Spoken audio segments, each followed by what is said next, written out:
Добрый дзень, шаноўнае гаспадарства, я Алеся Чарнавокая, прадстаўляю інстытут літаратуразнаўства імя Янкі Купалы Нацыянальнай акадэміі навук Беларусі.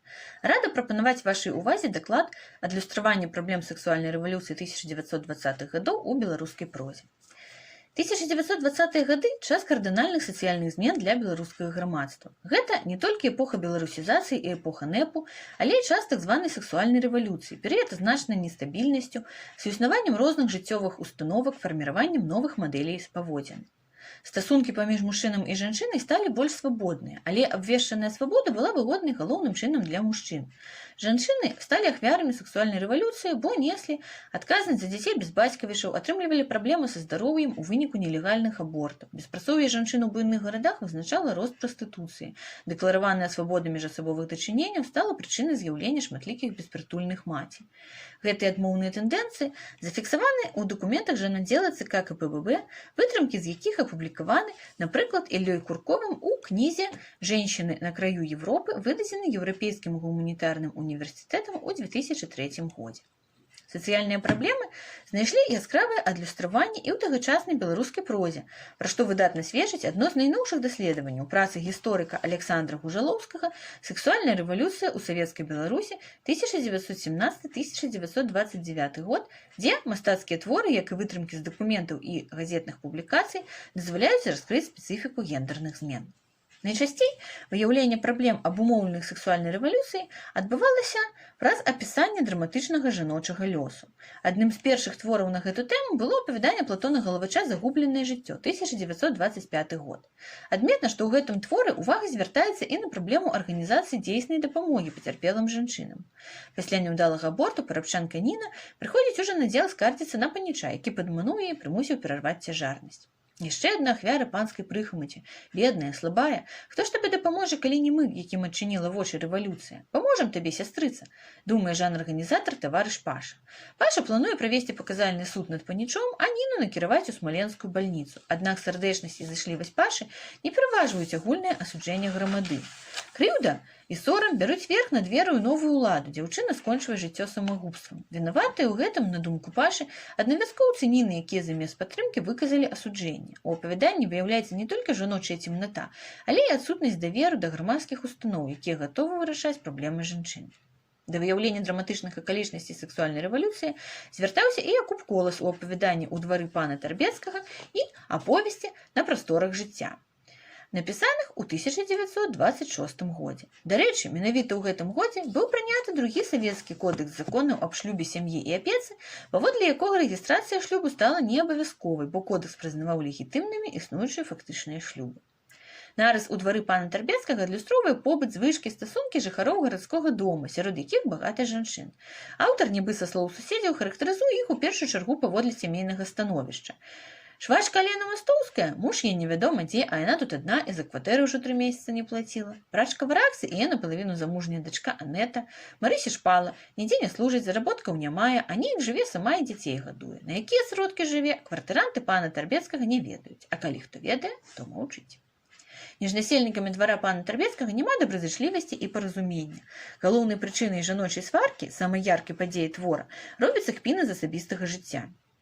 Здрада мужа, дзіця без бацькавіч, аборт, усе гэтыя акалічнасці, прымальныя з пункту гледжання ліберальнай палітыкі, балюча перажываюцца жанчынамі, якім патрэбна большая пэўнасць і ўладкаванасць. За намёк на аборт ці кінутае дзіця жанчына гатова забіць сваю суседку. На двары пана Тарбецкага ёсць і поўныя сем'і, але праз праблемную скіраванасць нарыса пісьменнік і тут не выяўляе гарманічных адносін. У аповесці «На прасторах жыцця» галоўная гераіня Алёнка, верная сваёй першай сімпатыі, супрацьпастаўляецца студэнтцы Ніне. Паверыўшы сакратару абкама Шулевічу, Ніна вызваляецца ад мяшчанства і буржуазнай этыкі, але пасля блізкіх стасункаў вымушана рабіць аборт. Дзяўчына ведае, што страх і стыд – адгалоскі даўнейшых поглядаў на жанчыну, калі яна была зняволена і цалкам аддана пад уладу мужчын, што сучасная жанчына даўно перастала лічыцца старымі поглядамі на цнатлівасць. Тым не менш, Ніна цяжка перажывае падман, адчувае сябе зняважанай і робіць выснову, што з мужчынамі трэба быць больш абачлівай і асцярожнай. Аўтар лаканічна акрэслівае псіхалагічны стан гераіні, выяўляе яе думкі праз дыялогі і няўласна простую мову. Якуб Колас дэманструе, што нормы традыцыйнай культуры застаюцца значнымі для многіх маладых жанчын. Нават у савецкі час паважлівае стаўленне магчыма толькі да замужняй кабеты, а іншыя варыянты разглядаюцца як дэвіяцыі. Вобразы жаночых персанажаў, якіх можна аднесці да тыпу падманутай дзяўчыны, створаны праз зварот да дынамічнага або знешняга псіхалагізму, пры якім раскрыццё духоўнага вобліку герояў неаддзельна ад апісання іх дзеянняў і ўчынкаў. На першым месцы знаходзіцца паказ знешняга жыцця. Аўтары звяртаюцца да пашыранага ў літаратуры сюжэта спакушэння дзяўчыны, засяроджваюцца на ключавых падзеях, але не імкнуцца да паглыбленага псіхалагічнага аналізу, бо не рызыкуюць уявіць спецыфічны жаночы досвед. Сярод нешматлікіх выключэнняў апавяданне Платона Галавача «Абмылілася» 1927 год, дзе аўтар надаваў вялікую увагу псіхалогіі гераіні, імкнуўся прааналізаваць, чаму яна робіць няправільны крок, разгледзець сацыяльна-гістарычную абумоўленасць учынкаў і паводзін. Дачка старога набожнага краўца Ліда займаецца хатняй працай, не мае сяброў, адчувае сябе адмежаванай ад грамады. Яна прагне далучыцца да новага жыцця, пра якое шмат пішуць у кнігах і газетах. Сама складае вершы пра рабочых.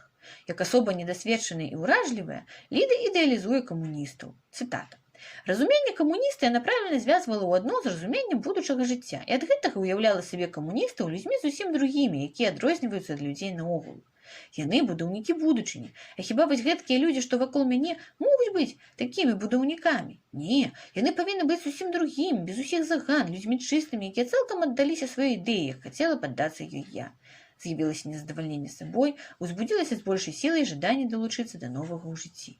Ліда радуецца знаёмству з сапраўдным камуністам, а насамрэч сынам былым афіцэрам і сынам святара, які мог бы кіраваць яе развіццём вучобы і такім чынам выцягнуць нялюбага мяшчанскага балота. Аўтар імкнуўся падрабязна апісаць псіхічны стан гераіні, адзінота, заніжаная самаацэнка, неўпэўненасць, адчуванне непатрэбнасці, уласнай нязначнасці, сімптомы крызісу ідэнтычнасці, з якімі сутыкнуліся многія сучасніцы пісьменніка.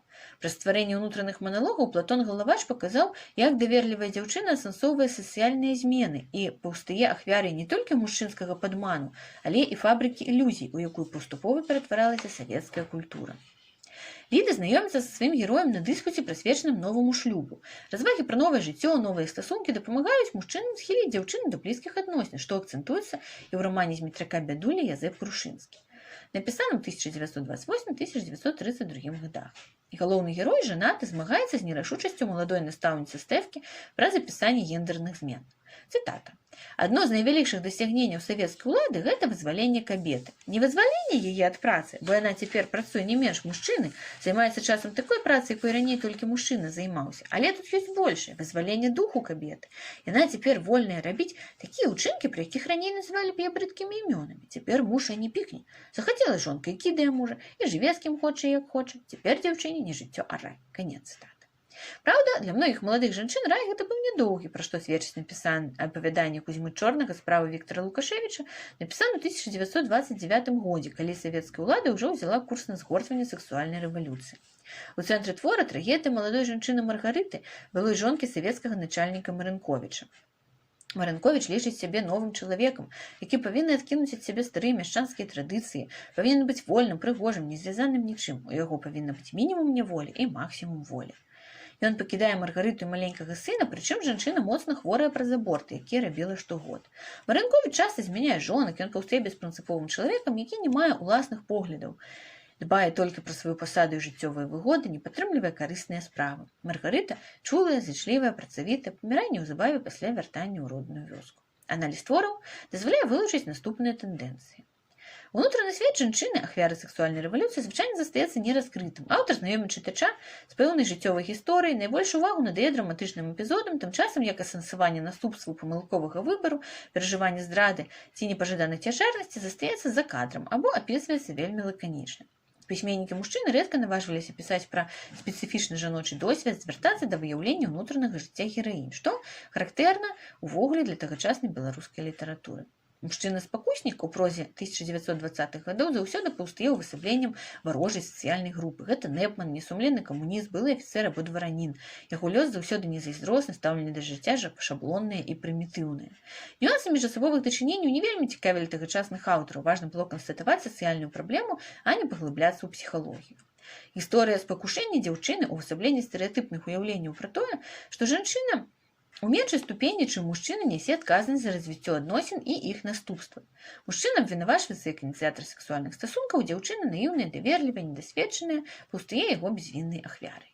Жаночыя праблемы часта гіпербалізуюцца. Свабодныя стасункі для гераінь, як правіла, маюць кепскі фінал. Няўдалы аборт, хваробы, смерць дзіцяці, самагубства. У гэта можна бачыць як водгуле установак традыцыйнай культуры, свабодныя паводзіны жанчын маюць быць пакараны, так і культурны шок ад наступстваў сексуальнай рэвалюцыі, бо рэаліі гарадскога жыцця рэзка разыходзіліся з нормамі традыцыйнай вясковай маралі, на якой выхоўваліся будучыя беларускія творцы. Пэўны дыдактызм у выяўленні небяспечнага шляху вызначаўся спачуваннем недасведчаным дзяўчатам, імкненнем іх перасцерагчы. Прычым, зазначым, што станоўчыя змены ў жыцці жанчын віталіся многімі беларускімі пісьменнікамі, што адлюстравана ў шэрагу публікацый. Аўтары дэманстравалі, што від свабодных стасункаў часта выкарыстоўваюцца мужчынамі, каб схіліць дзяўчын да інтымнай блізкасці. Канфлікт паміж новымі ідэямі, традыцыйнымі устаноўкамі ў свядомасці маладых жанчын часта быў вельмі вострым. Адчуванне віны за няправільныя паводзіны, асуджэнне грамады нашмат мацнейшае за веру ў іншыя, у новыя ідэі.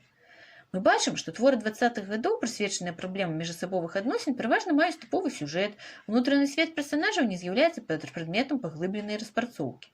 Пры гэтым у творах выяўляюцца рэаліі эпохі, акцэнтуюцца праблемныя моманты. Мы маем магчымасць адчуць атмасферу часу, атрымаць уяўленне пра шматлікія супярэчнасці. Напрыканцы хацелася пазначыць, што прадстаўлены даклад падрыхтаваны ў межах працы, прысвечанай праблеме тыпалогіі жаночых вобразаў у мастацкай прозе. Дзякуй за ўвагу!